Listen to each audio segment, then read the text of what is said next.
Good morning, everybody. Welcome to 1 Million Cups.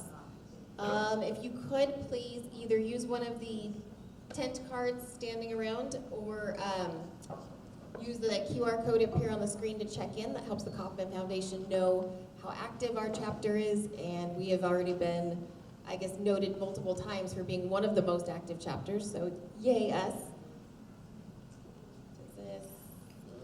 It's wrong because I clicked out. Try again. There you go. All right, so the mission of 1 Million Cups is to lower the barrier of access to education, resources, and connection for all new and aspiring entrepreneurs throughout the United States, and for us here, especially right here in New Mexico. It's still not open. I tried to. And looking at this fancy map here, we are the best chapter in New Mexico. You can also jump in and get online and go to any 1 Million Cups around the nation. They're all happening at 9 a.m. And also if you're traveling, you can go ahead and look online, find a chapter maybe near you and jump in there. So the key pillars of our presentations is that they are presentations, they're not pitches. We want to hear your story, we want to know why you're doing what you're doing, the challenges you're facing, and how our community here can help you. We also are a networking group, so authentic connections, not just running around and passing out business cards. It's not a speed dating proposition here. And we're run for the community, by the community. So all of us here are volunteers. We really enjoy working with the community and getting connected with all of you and learning what's new and happening and up and coming. And so we get a lot out of doing the volunteer stuff here too. We're also radically and intentionally inclusive. So everyone here is welcome, all businesses are welcome, all types of people, so be cool to each other. Okay, so lots of stuff on this one. The big thing we want to know here is what our community can do for you. 1 Million Cups is a national organization run by the Kaufman Foundation. It's a collective of unique communities working to educate, engage, connect, and inspire entrepreneurs, business owners, and creative idea makers. Lots of other fun stuff up there to read. But the important part is we want to get together, connect, figure out how we can help each other and get to work. If you have not yet presented, please apply to do so. Also, if you have presented in the past and it's been 6 months, we'd love to hear an update from your business. If you've done something new, if you've made new connections, if you've got new things going on, we want to know about it. Okay, so here's all of our organizers. So Paul with Equiseek, there he is. Lisa Atkins, she's the COO of Fatpipe here. Eric Renz-Whitmore from Ecosystem Developer up in Santa Fe. He's probably online with us right now. I am Danielle Slupeski. I'm an end-of-life coach and death doula, the owner of Conscious Crossroads. Sonia Dewing, I'm sure she's also online. She's the CEO of Plot Duckies Publishing. And Keiko and Oscar are the founders of Legacy Family Documentaries, and I'm sure they're also online somewhere doing their thing. And we couldn't do what we're doing right now without our amazing sponsors, Fatpipe. Thank you very much, Lisa and Stuart. We've been here for 10 years. I just started doing this a few weeks ago, but this has been going on for an extremely long time, so we really appreciate Fatpipe. Jason, making us all look good every day from JCP Photography. And Miriam, More Than Organized, giving us creamer and helping us organize all of our stuff. Noventum Custom Software. We've got Matt over there representing Noventum and providing us with donuts this morning. Minuteman Press has got all of our stuff printed for us, those little tent cards that I'm hoping you all checked in with. And the Foundation for Sustainable Living is providing us with coffee every morning. So for more information, you can visit our Bitly account. And we thank you all for being here, and I'm going to go ahead and turn it over to Paul so he can introduce our presenter today. Thank you, Danielle. All right. I don't need this. So it's a pleasure to introduce Elan Colello, and Elan and I go way back. We were in the ABQID Accelerator together in 2015, and boy, that was quite the kill rate on that bunch of companies, right? And you know, he's back, and I'm still here, and we both survived the Arrowhead Tech Sprint.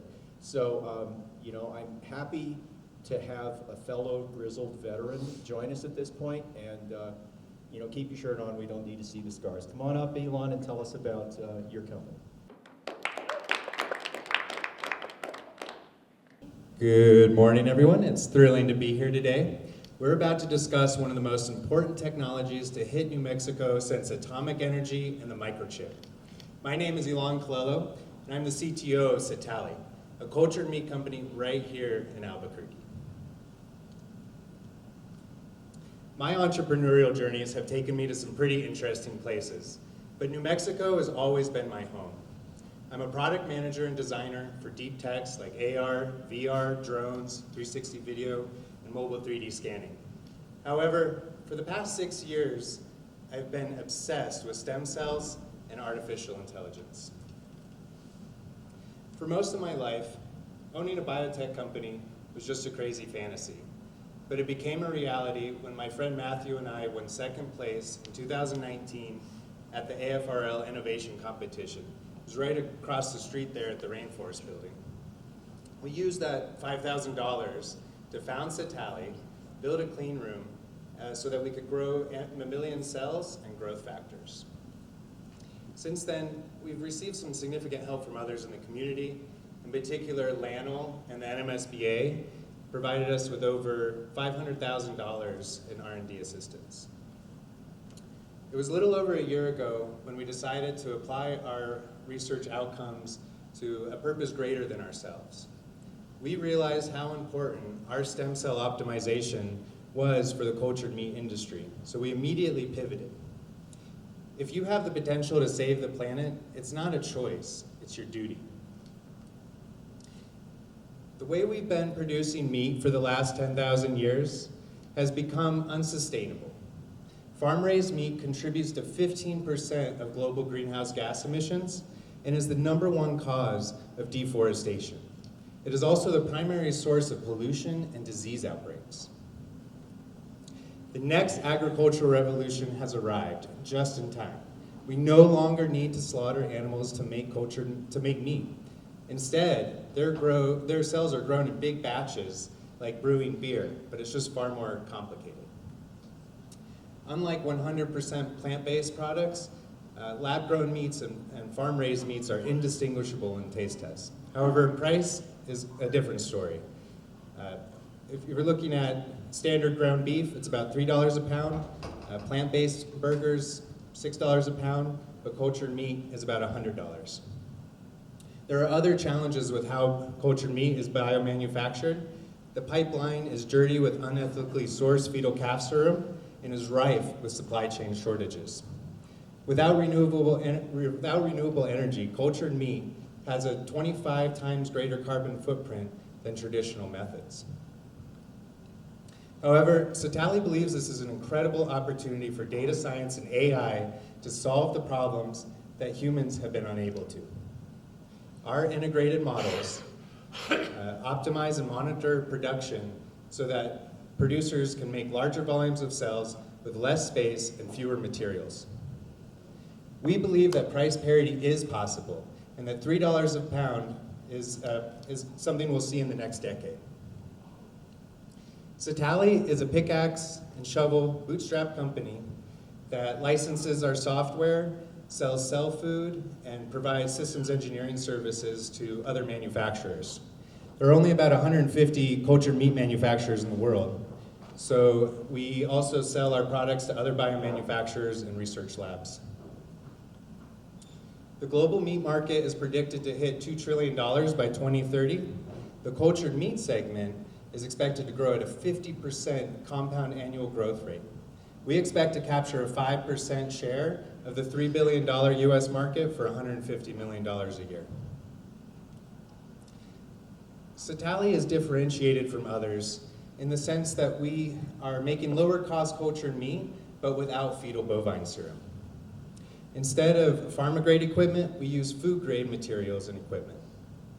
Unlike other cultured meat companies, we also license our tech to the competition. Cetaly's team is one of the most capable in the state. I lead product development and fundraising projects. Matthew is our COO and our operations officer, who oversees our manufacturing facilities and clean room.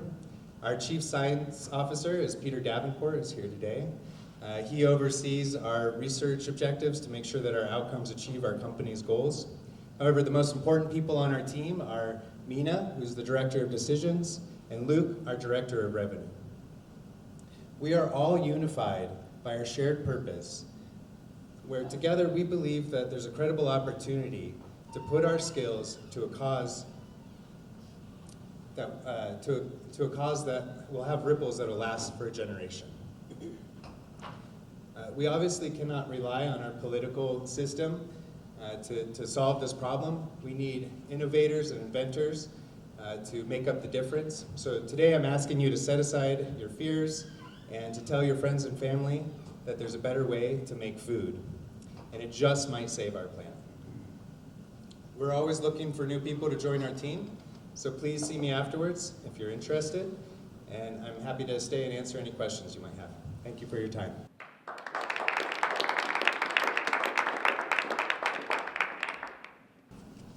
So for folks asking questions, you can form a line right here, and I'm going to coach you on two things. One is to introduce yourself and tell me what company or organization you work with, and the other is to do your favorite musician imitation and hold the microphone like this, right up to your face. It's a cardioid mic, points at your mouth. If you do this, no one can hear you. Get it? Right? So do this. I hope everyone was able to hear me. Yes. Yeah, you're okay. right. Very exciting. I think this is a huge potential to change our planet, and every person in this room has something to offer. Doesn't matter if you're in marketing or advertising, and everyone online has something to contribute. So if anything, I'll ask the first question. People are shy. It doesn't pay to be shy if you're an entrepreneur.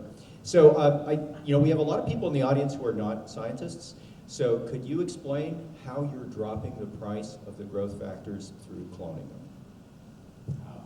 So he's asking about growth factors, which are actually 98% of the cost of making cultured meat. Growth factors, maybe a common one you've heard of is insulin. They're basically signals that cells use to tell each other how to grow. I don't know, I think $1 million for a gram of one of the growth factors we manufacture here at our clean room called fibroblast growth factor.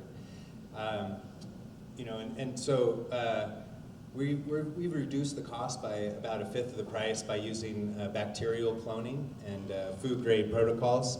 So we're doing it in a different way than pharmaceutical companies. Where pharmaceutical companies spend a lot of money on extra testing, extra purification that you don't need for cultured meat.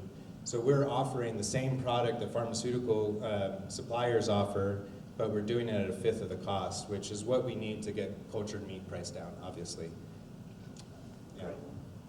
Jess Fletchner online has a question, so we'll go back and forth between online. So Jess, go ahead and unmute yourself and ask your question. Fletner. I am a biotech exec who splits time between Albuquerque and Boston. My question is for your, to get the price point down, how much is going to be dependent on like true innovation and invention and things that don't exist yet, as opposed to repurposing already existing things, so it's just a matter of adapting them to your procedure?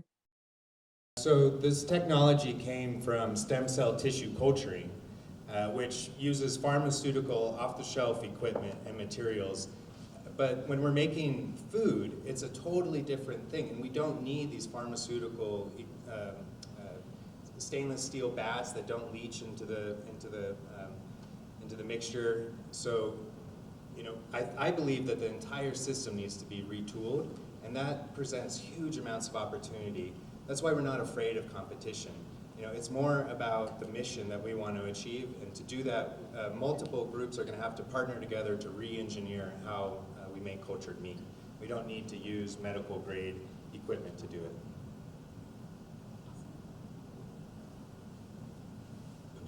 Thank you. I'm Dr. Norm with drnormsconnections.com. I'm in the dementia defense business. It has nothing to do with what you're doing here, a little bit, but anyway. I appreciate your presentation. It was succinct and very thorough. And I know you've already mentioned the pharmaceutical versus food grade. The question I have is one of my former lives, I was still am involved as a manufacturer's rep for a nutritional product line that has an FDA registered pharmaceutical manufacturing plant. And one of the unique things that makes that company so unique is that most other nutritional companies do not make it. That means that they can slop anything they want in there. They can sprinkle a little dust on one of the products, and they call it, hey, this is pharmaceutical grade.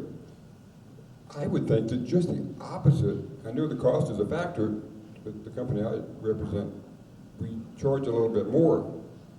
But it would seem to me, and I'm not trying to make you right or wrong, I just try to get the rationale between pharmaceutical grade versus food grade. It would seem like you would want to make that a unique thing, even though it's going to cost you more. It's going to be so much better. That way, people cannot disparage you by saying, oh yeah, you're just food grade. You know, you don't have to follow all these real strict guidelines. When it comes to food, it would seem to me like you would want to. So can you give me a little bit more rationale on that? I understand the profit and the cost, but tell me more. That's an excellent observation and question. When we're talking to Impossible Foods, they actually source their materials from a GMP facility, and they spend a lot of time picking the right supplier for making their Impossible Burger. However, it's not necessarily required as long as you're doing the right testing on the food. Our big focus is about price parity. So without price parity, the world isn't going to buy the food. We're not going to be able to feed the 70 countries in the next few years that are going to have food insecurity. So our objective is to lower the cost, keep it safe. If you saw how your food is currently made, you probably wouldn't want to eat anything you buy off the shelves. But our goal is to do this in a clean way as well. So not using the fetal calf serum and other things like that. We still produce the food in a safe and healthy manner, and the FDA has to approve our manufacturing process for safety, but we don't need to meet the GMP certification. It is overkill and we could charge more, but again, we want to charge the least amount possible.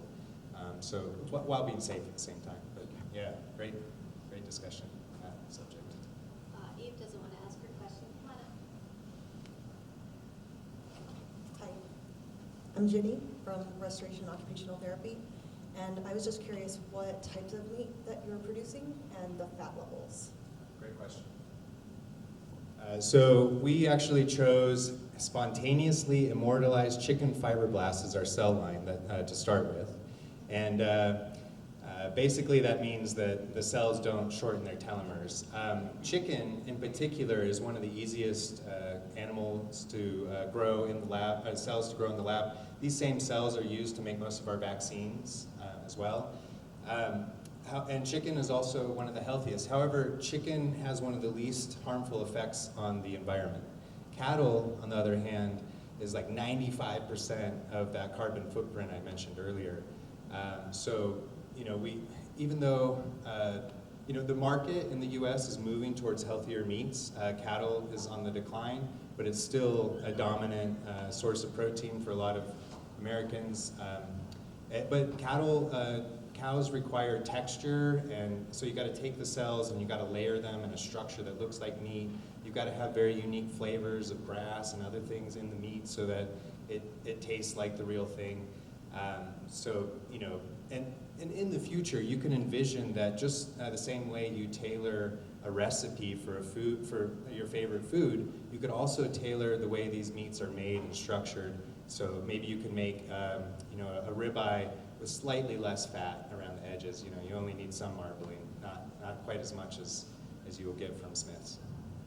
Sorry, Smith's, didn't mean to say your name. Anything else? Are you actually selling? We are not selling yet. We'll have to go through FDA safety approvals. We'll have to have a bigger facility. So we're working on a seed round right now, so we can build out our MVPs and de-risk for our investors, and then hopefully we'll be able to continue licensing our technologies to others while we bootstrap to like a project-based funding for a facility, and then we could sell. Maybe there's already like a sausage company here in New Mexico that would be interested in incorporating our cells, but for right now, we're focused on the smallest steps first, which is get to market with our growth factors, build out our AI software so that labs can start using it for things like bacterial infection detection. We have a camera that analyzes cells and tells us how many are alive and dead and things like that without humans being involved. So we're going to roll out those technologies first, and our goal is in 10 years to get to selling the cells. Right now, VCs are a little concerned because they want to see returns in 3 to 5 years, but really the culture meat market probably won't be at a sustainable level to see their 10x until 2030s. Thank you. Hi, thank you. I'm Coco. I'm the founder of SensiBoo, which is a program, science-backed program that prepares future parents to have the closest bond with their baby possible. My question for you is, since you also have a very science-based product, can you talk to me a little bit about some of the challenges that you've experienced communicating about your product to the average person and how you overcome those? Okay, about to show my cards here. So, I mean, the reason why that tech sprint that Paul mentioned was so difficult is because I just got torn to pieces. People were like, I don't care about what you're saying, stop. Well, they would like cut me off in the middle of my presentation, be like, this is not something I can follow. I'm out, I'm pulling the ripcord. So, I think if it wasn't for that real feedback though, I probably wouldn't have been able to make a presentation like this today. It was a unique opportunity to get to talk to the public instead of investors. If we were investing, really we should be looking for smart investors that are already in the space. When we talk to VCs in New York, for example, who've invested in a lot of these culture meat companies, they're like, oh yeah, you got what they want. We got to try and get you in touch with the CEO of this, Bluefin, of Good Foods. Like you don't even talk to the people below the CEO. You got to talk to the CEO. But if you were to discuss this in New Mexico, it's still a very new subject. But I think, just like websites now, I mean, back in the day, I remember websites were not like a thing that people understood. But now everyone understands. Everyone knows how to make their own in Wix. And I believe the same thing is going to happen with Culture Meat. It's really knowing your audience and why you want to talk to the audience. Today is the first time we've ever talked about Culture Meat publicly in New Mexico, at least according to Google. So I thought that this was, a really important thing to do. But I think a lot of companies, science-based companies, are just focused mainly on connecting with investors. But I think if you're doing something good, then get out there and talk to the public. But probably distill it into things that everyone can understand. Like I mentioned, brewing beer. It's very similar to brewing beer in big vats. So use analogies that other people are familiar with. Thank you. Yeah, thank you. Good luck. Thanks. And we're a community here, so there's a lot of biotech companies in Rio Rancho and here that are trying to come together to help elevate knowledge and understanding around what we do. Good morning, I'm John Patrick. I'm with Amazing Life and Enchanted Lands Music. And some of my questions were already addressed, and I was standing up here and going like, well, okay. So do you have actual, what would you call it? Do you have samples that you're actually producing that are for testing, for people to actually eat and to try this yet? Yeah, I guess, we could try eating some from the lab. So we're growing these fibroblast cells, but meat isn't really made out of fibroblasts. Fibroblasts are actually a multipotent stem cell that all of us have. It's really what's building the collagen underneath your skin. Fibroblasts are one of the only stem cells that make their own collagen substrate for them to grow on and your other cells to grow on. Induced pluripotent stem cells, for example, can't do this, and you've got to add collagen. But these fibroblasts, you can't just eat them. They're stem cells. But there's this technology now called transdifferentiation. And so we need to transdifferentiate our fibroblasts into adipocytes, fat cells, or into myosatellite cells, muscle cells, so that we can create more of that meat-like blend of cells that you would be looking for. We're probably at least another 3 years away from transdifferentiation. If you do eat these cells, they're pretty flavorless and bland. They are grown and maintained in a salt solution, but the other thing we'd have to work on is also how do they taste. And I think that's when looking for companies that already make food products that we can integrate with. It's called blended products. Even a plant-based burger blended with cultured meat cells is ideal. Right now, when we talk about chicken nuggets and burgers, it's actually only 20% animal cells. The rest is all plant-based materials. So they've basically taken the veggie burger to another level where now it tastes more like meat. It feels more like meat.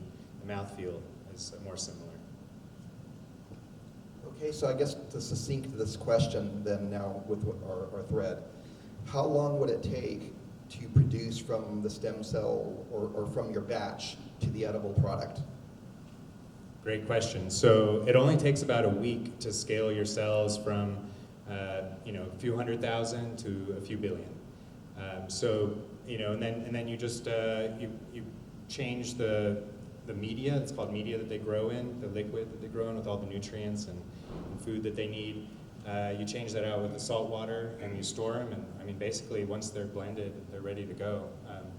So it's really fast. And that's a big thing with factory farm meat is that like you don't realize that cows are raised for about 6 months and then slaughtered. So you're basically usually eating pretty young animals. But it still takes a while to rear them. The cells, you pop them in the batch, you pop them in the bioreactor, and a week later, you have your meat. Is your process your own invention? Is it patented? And you talked about licensing. So could you potentially use your process for like pea protein and brown rice for people that do other, that are doing kind of a plant-based kind of mixture, kind of thing? Yeah, Peter would probably be much better at answering that question than I am, but basically it can apply to other types of cells. Plant cells, potentially, we could be optimizing with our AI. One of our first customers for our AI system that uses a microscope camera, to collect real-time data. The scientists want to use it to evaluate bacterial pathogen infection, and when the bacterial cells die, it costs them a lot of money to wash these cells out and people to stain them. The stain's expensive. So, there's many other applications for what we're discovering. The process for making cultured meat is something that's kind of been built upon by multiple people in the community. Different universities have contributed. Everyone's adding a small piece, and then what we're doing is we're coming in and seeing the known way to do it and saying, okay, we could change it here, we can improve it here by leveraging this deep tech, or building our own software. We've tried licensing other people's stuff, like the plasmids that go into the bacteria. They're the DNA that goes into the bacteria that grows our growth factors in the bacteria. But it wasn't effective, so we had to build our own plasmids. So oftentimes we try using off-the-shelf stuff, but it's just not good enough, so we have to build our own, and that's when we have our own IP. And hopefully EDD, we get a grant from them to pay for our IP lawyers. Okay, one last quick question. So fabulous presentation, by the way. So how soon before we have the replicator in Star Trek, where you push the button and have the food made for you? Yeah, I think bringing this into people's homes is the most important thing, just like Steve Jobs did with the computer. However, it'll probably take a little longer than 10 years. We're probably looking at least 15 to 20. But that is the end vision, like a bread maker for a steak. Hi, Athena Christodoulou, co-founder of Seasol Power, which provides energy storage systems. You are in a very good market. I appreciate everything you're doing to rebel against human extinction. I applaud you for getting into a disruptive technology here in New Mexico. New Mexico is very big on ranching, and so I actually heard about cultured meat being spoken of in our legislature, so I don't know how you're going to handle the fact that you are a disruptive technology in this one of the states that does produce a lot of beef. Great question. I love farming, and my family comes from a farming background. It's very hard work, and you dedicate generations to learning how to do what you do. I do not believe that market is going away. I believe that market's going to become more valuable as the real world luxury good. So I think instead of these farmers, doing high yield, low return, they'll be able to do lower yields, higher return, spend more time with their animals, and then at their farm, why can't they also be making cultured meat? I didn't know that. I guess this is the first public conversation in a positive light, maybe, about what we're doing. So ranchers were the first to sue the FDA for what you call cultured meat. The FDA and USDA collaborated to decide that it should be, I think what they're calling it is human food made with cultured animal cells. So it's not technically meat, it's human food that is biosimilar or biomimetic to cultured meat, or to real meat. But yeah. I was like, oh gosh, if I talk about this publicly, am I going to get some phone calls?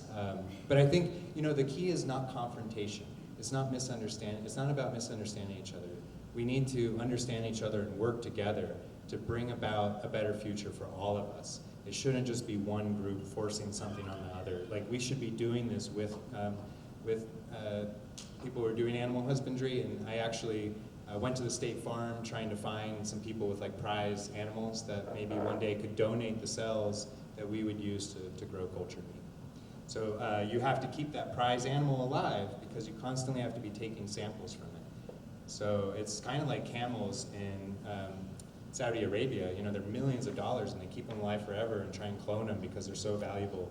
I think that's what I think that's what factory farm meat will start to look like in the future.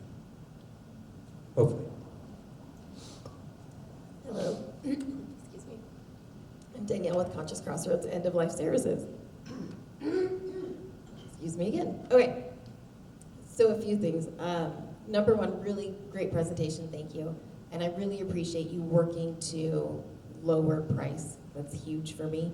There are so many things I feel like in this world that are only available to a small percentage of the population, and that's not beneficial for the rest of us. If we all can't afford a Tesla, it's not helpful, With that though, this equally fascinates and horrifies me, completely honestly. As we talk about, growing these things in bacteria and whatnot, and I get that there are purification processes, but we've had vaccine batches that have been contaminated with viral loads, because we grew them in animal cultures. And we didn't know these things until they went out in the public. You probably can't answer what are the chances of something like that happening, but how do we do this as safely as possible and overcome a lot of the fear and concern people like myself have? Great questions, thank you. So, if you look at foodborne illnesses currently, they are off the chart. Children dying from E. coli infections in these food supply chains that are not well monitored.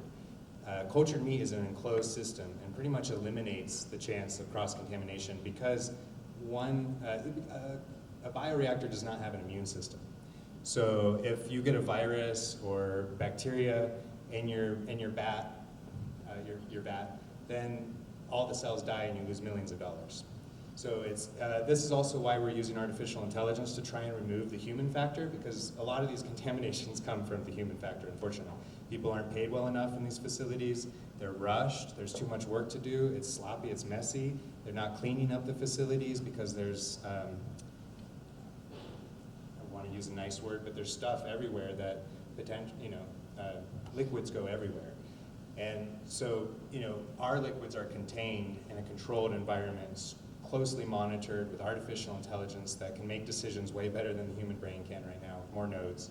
So,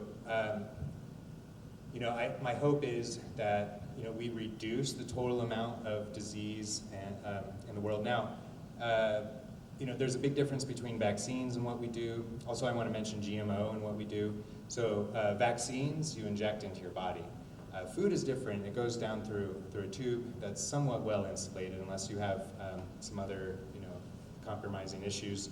But for the most part, we're making a better product than what you would go and buy at the grocery store. I think most steaks sampled at the grocery store have staphylococcus on them. We won't have that problem with our steaks. Okay, and then plant GMO. So I know the guy that made the first GMO tomato plant using Basilicus thuringiensis from a caterpillar. mixed in the DNA of the tomato plant. That produces a pesticide. Now, it's a harmful pesticide to humans, but it does kill the caterpillars, and it's part of the plant's DNA now. What we're doing with genetic modification simply allows the cells to be maintained longer, and they're not producing any chemicals, or there's only 2 modifications we make just so that the cells live longer, and actually their DNA is maintained, genetic integrity is maintained, so these are beneficial optimizations to the cells instead of GMO that produces more pesticides in our environment, etc. Awesome. Any other questions? Thank you, everyone. That was awesome. Oh, yeah. This is exciting. I like this discussion part best. Yeah, this is great. It's like Shark Tank with civilians, right? And they have pillows, they don't have bats, right? So this is good. So it is my singular honor to be able to ask you the New Mexico State question, which is red or green, and which is better with cultured beef? I'd have to say red chili with cultured beef, green chili with the chicken. And what can this community do for you? I think it's being evangelists. You now know what this technology is. When I talk to people, they say, wait, what's cultured meat? I'm like, you haven't heard of cultured meat? And then there's all these questions you have. So when you talk to other people, they're going to have these same questions. And if you can share these answers, maybe New Mexico will be the meat manufacturer for the spaceport. We'll provide all the systems that go into the spacecraft that then astronauts going to Mars can grow their meat in, because you can't bring cows up there.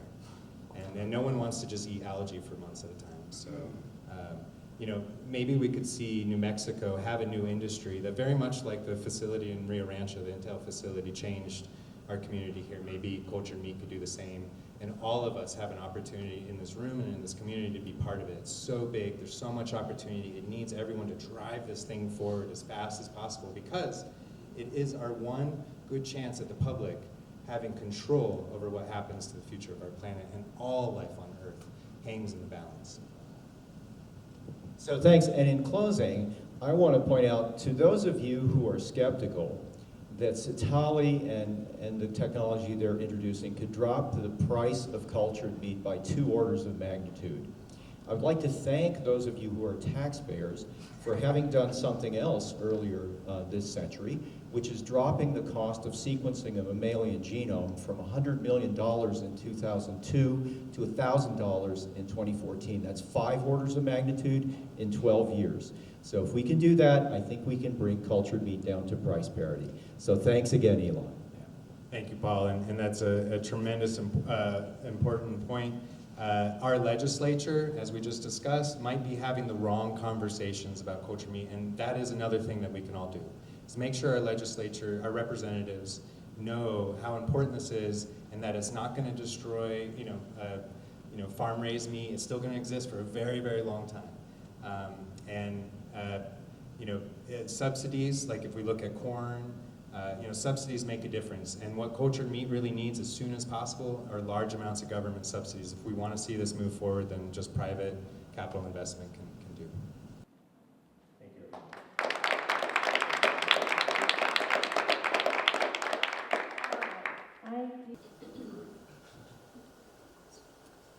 I know we have some new people here too. I'd love for Elan's partners to come up and introduce themselves, and any other new person, please come up and form a line. We'll have you introduce yourselves while I work out my technical issues to bring up events. Form a line right here. Come on, Matthew. I know you've been here, but they need to meet you. And your other partner? Peter Davenport. Peter, come on up. Awesome. All the newbies. You're new. Anybody else? Okay, and I don't think we have anybody new online, but just introduce yourselves. Tell us who you are. Make sure you're standing over here so they can see you online. Maybe how you heard about us and when you're going to sign up to present. Everyone, I'm Matthew. I've been to 1 Million Cups before, back when it first started, like a decade ago. I'm Elan's COO, business partner. So yeah, nice to be back, and I'm not going to be presenting anytime soon because Elan did it for me.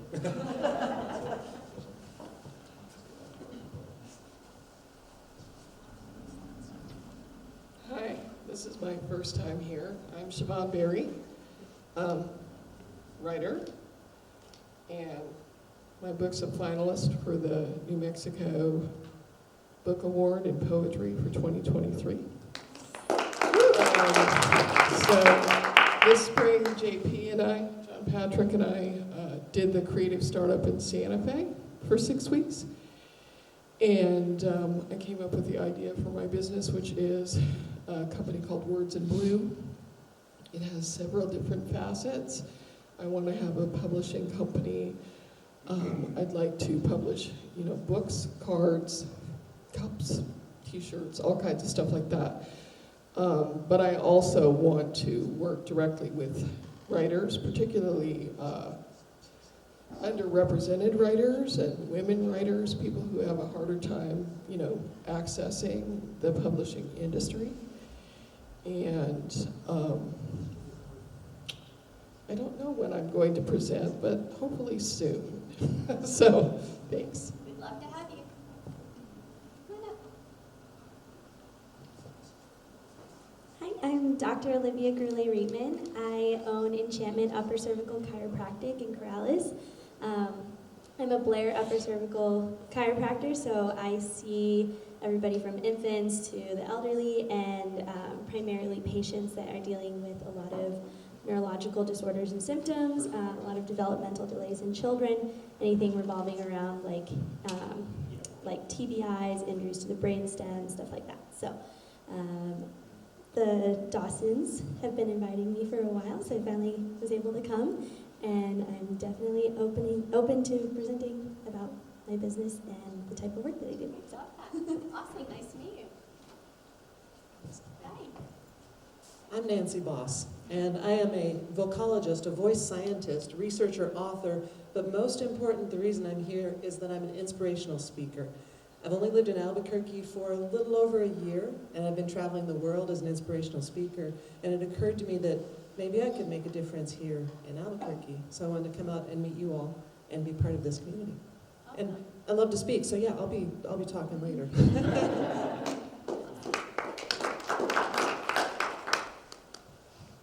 Hi, I'm Peter. I'm just recently joined Cetaly with Elan. I moved to New Mexico about 5 years ago to work at UNM in the... Closer? Okay. Oh, an extra half inch makes a difference, doesn't it? Yeah. So Peter, I'm working with Elan, with Cetaly. I came to UNM to work, I came to New Mexico to work at UNM as in biomedical research.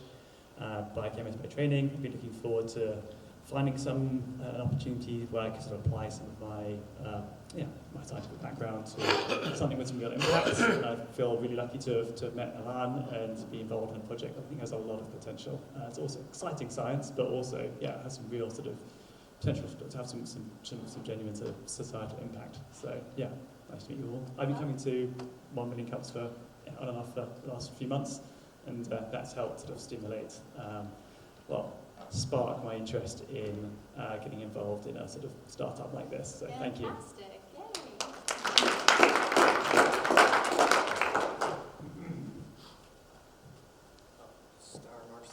Yay. Hey, I'm Josh, and I've been in New Mexico for, I think, 3.5 years now, so kind of new. But I do video production with the niche of YouTube, so that's like mainly our focus. Building up YouTube channels for people.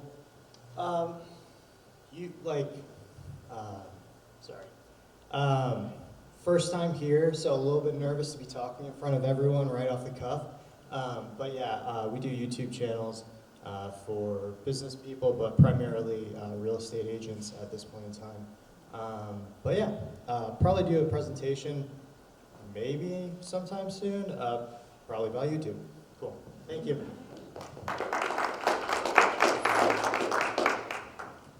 Hi, I'm Hillary Babich. This is actually my second 1 million cups, but thank you for the encouragement to reintroduce myself. It's been a while since I've been here.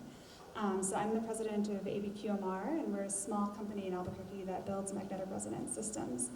So systems like MRI that you find in the hospital, but we build them for custom things. So we do a lot of work more recently with plant roots, so imaging plant roots so that you can phenotype and breed them to grow in different climates.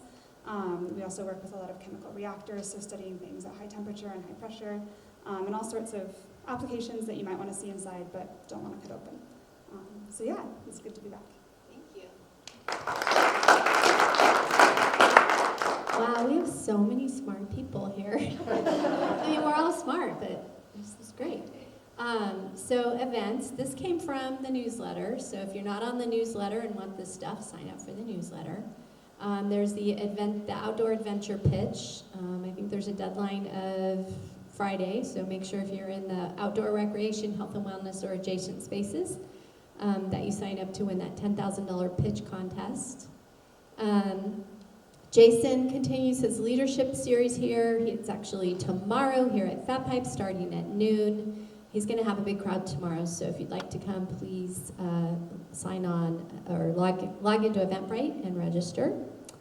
OED Online, Ascent Program, Small Business of the Year, and others. So this is an SBA program, I suspect.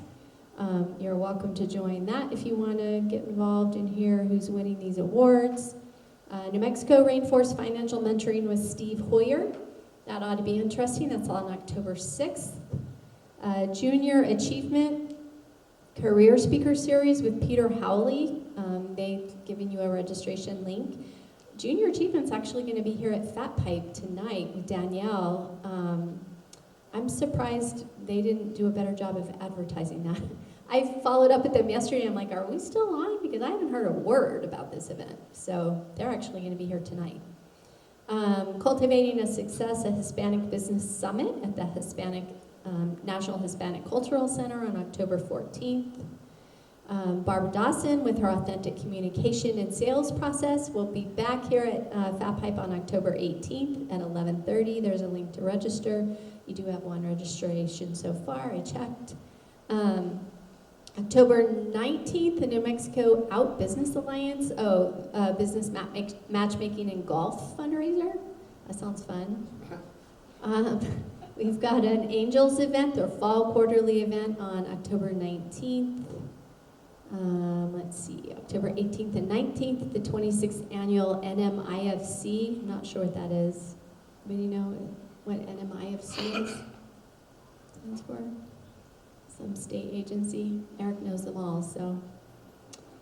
Rainforest Student Pitch Competition, deadline to apply October 24th. So students of all majors from any New Mexico college. These are fun, and they give away 5K to these young entrepreneurial teams. They're really fun to watch their pitches. Albuquerque Business First 2023 Fall Women's Summit at the Sandia Golf Club on October 25th. NMSU Arrowhead Scale Up Pitch Competition with Electric Playhouse on October 26th.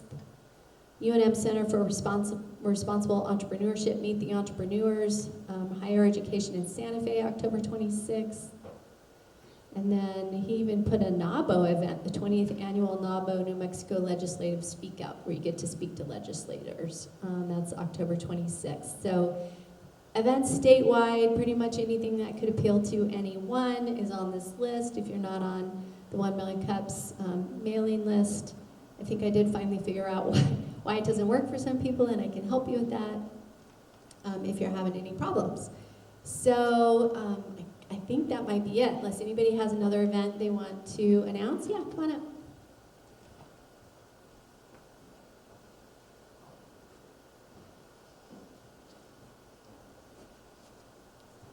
Well, good morning, everyone. Ryan Maston with the Senior Strategist with Sustainability Partners.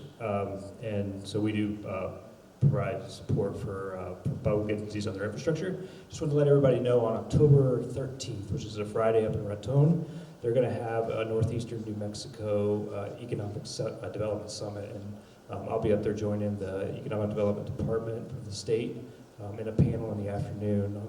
They're going to model out their Fund It panel. If you haven't checked out their Fund It model, it's actually really interesting. It allows public entities to basically pitch their infrastructure projects to a series of different funders, whether that be on the financing side or the public funding side. So that'll be all day. It's a free event up at the Raton Convention Center. So really excited about joining folks for that and being able to hear more about the communities in northern New Mexico. Thanks.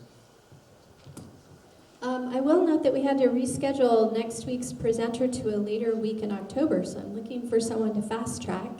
I will reach out to the people who have applied, but if anyone's interested in applying and wants to be coached quickly to present next week, we'd love to have you apply. So, Paul, Yep.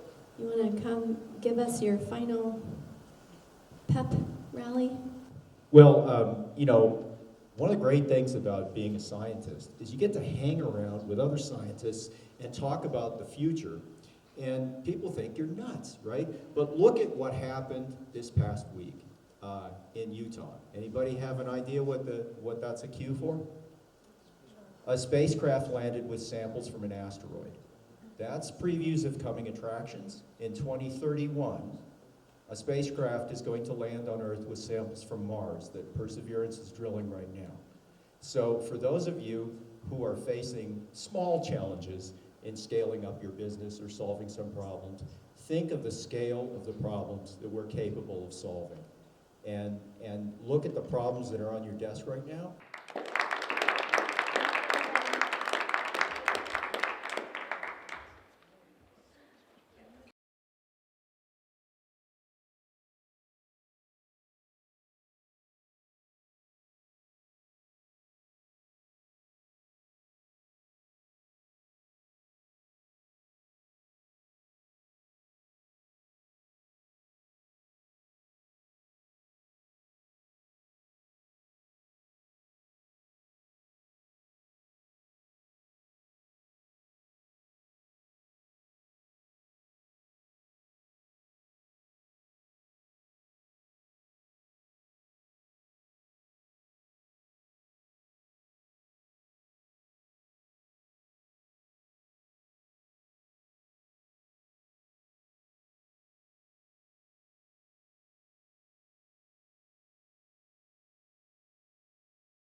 Hi, I'm Jessica.